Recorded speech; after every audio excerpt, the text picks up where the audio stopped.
How many officers or deputies are enough? The governor wants to put 1,000 new officers on the streets around New Mexico. Albuquerque always seems to be measuring itself against 1,200, a goal it's more than 200 officers away from right now. And why are those jobs hard to fill? Is it the criminal element, the heavy hand of the feds, the culture of some departments? The Line Opinion panel is here to talk through those questions and others. From the Albuquerque Journal, political reporter Dan McKay returns, as does Crystal Ciarza. She's owner and CEO of Ciarza Social Digital. Former state senator and Line regular Dee Dee Feldman is back for another turn as well. I want to start with Albuquerque, guys, and with a key subset of that group of sworn officers, the ones on patrol. The city has 959 sworn officers now, not including supervisors. The Albuquerque Journal reported Sunday there are 404 patrol officers, less than half the force. Crystal, I think that gives a lot of people pause. Is that efficient? Does it feel efficient? Is the department doing a good job of explaining why that's the case? Because something's disconnected here. I'm interested in your take. It's a very, very challenging, sore topic that I think many people in our community, including in the state of New Mexico, are very, very sad and the topic has run its course. Mm-hmm. It is a little alarming in terms of the 400 that you had just mentioned. I think one of the things that, and I know that we're going to get to the topic of the DOJ investigation. Mm-hmm. I remember when it first, hit the headlines on a national scale that we were being reprimanded by the Department of Justice for the use of excessive force. And now here we are implementing some of the requests and changes.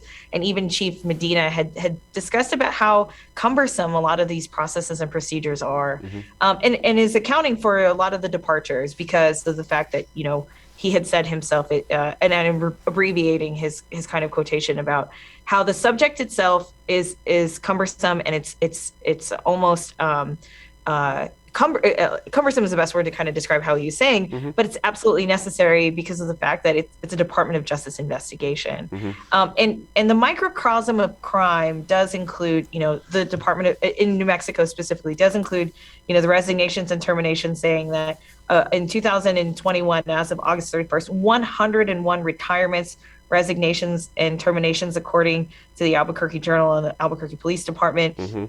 939 numbers by the officers of the fiscal year. It's an interesting take, especially as the elections are coming up, especially since crime is the number one subject that elections have.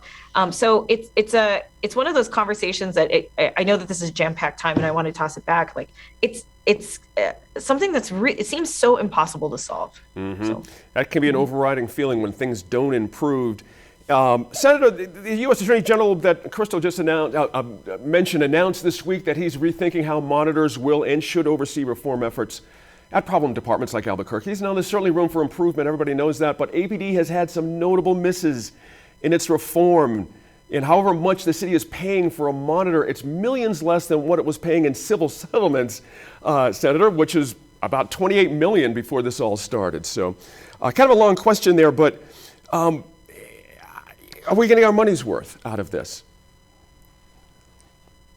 No, mm-hmm. I don't think we are getting our money's worth. And the police are spending a lot of time investigating the use of force incidents.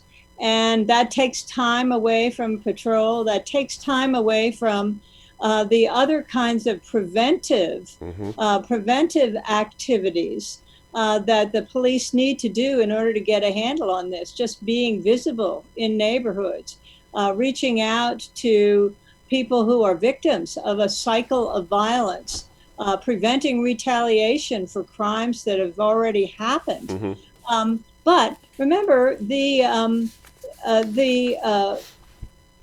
these investigations and this federal order did not come out of nowhere. Right. It came out of James Boyd. That's right. And it came out of a lot of abuses of the use of force.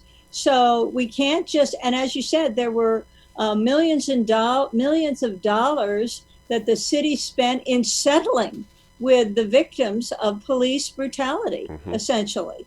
And so we can't let that be forgotten. The culture change is always difficult within a police department. I think that's what we're seeing now. And I think that's why there's a lot of retirements, a lot of people going away early. That's right. But we need to remember there is no ideal of 1,200 policemen to make it safe in Albuquerque. Right. It depends upon what the police do, how they spend their time. And how many are on the streets at any one given time? All 1,200 are not out there, so it's an interesting number. We got to Dan here real quick. I mentioned the state push for more officers and Albuquerque's push, of course.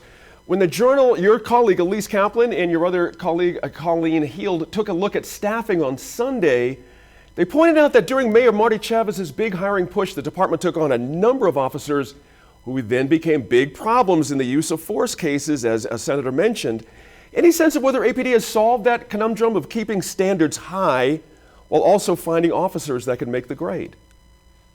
Yeah, I think that's a difficult balance. Law enforcement agencies throughout New Mexico, including Albuquerque, have budgeted for a certain number of officers. And it makes, legislators or city councilors feel good to know, well, our budget includes money for X number of officers, but actually finding that many qualified, credentialed people to serve has been difficult. It's not just a matter of setting aside the money to do it. I know Albuquerque has struggled and debated pretty intensely what standards to have for police officers. Is it necessary that they have a college degree? Is it an associate's degree? Should they take a certain number of classes in college? But certainly, the answer that policymakers are dealing with here is not just to expand police forces, but to make sure that they're done in a sustainable way with the right number of people or with the right kind of people. And as you said, former Mayor Martin Chavez did face some criticism for, he succeeded in expanding the police department, but then, some of those officers were involved in police shootings and, other high profile incidents that ended up involving, the federal investigation. Were you on the city hall beat or the county beat at that time, Dan? Were you remembering that correctly?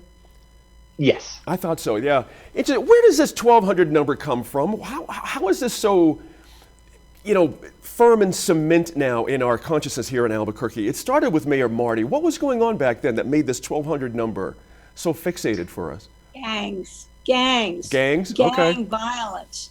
That was going on. I think, Dan, maybe I'm wrong about that, but that was right when I was running for office, and that was a big problem, juvenile gangs. Yeah, Albuquerque has always had a high crime rate as long as I've been around, and it has always been, the top issue or one of the top issues at City Hall.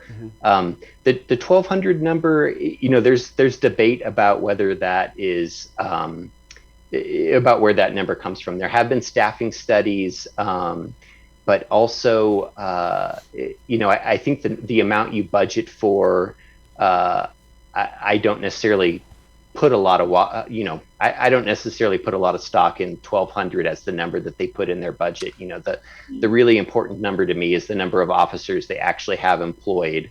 And Albuquerque has been seeing an increase in officers on the force for the last few years, but there's been a blip this year. So we had been on the increase, making steady progress toward a larger police force. And then it dipped this year. So the factors in that, are a little difficult to untangle, but it's clear that policymakers want more officers, whatever the number is, whether they get to 1,200 or not. That's right. Yeah. Crystal, Gene, to kind of go ahead. We're under 2 minutes, so just be a little crisp. That'd be good. Go ahead, Crystal. Oh, so, going back to the myth of 1,200 officers, so there, the Center of Public Safety Management, a study was conducted, a private LLC, a consulting firm for law enforcement, had said, the recommended officers per 1,000 population. And at the time when Mayor Chavez was elected, that's most likely where the number came from, because we were in between that awkward phrase of just shy of 1 million in the greater metro area.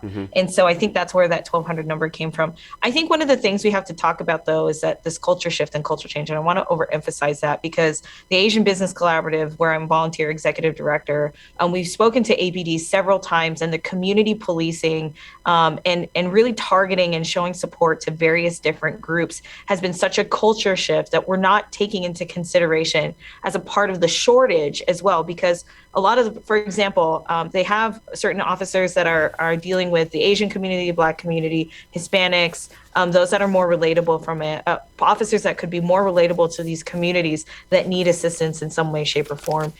Taking away to a niche type of police force means more narrow scope of work, which means less people to do the larger, more important things in the world.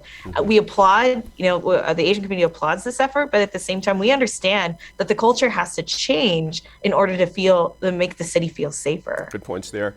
You can bet we'll have more to discuss in future episodes. The Line returns in a bit to talk about another job that's been hard to fill: teachers.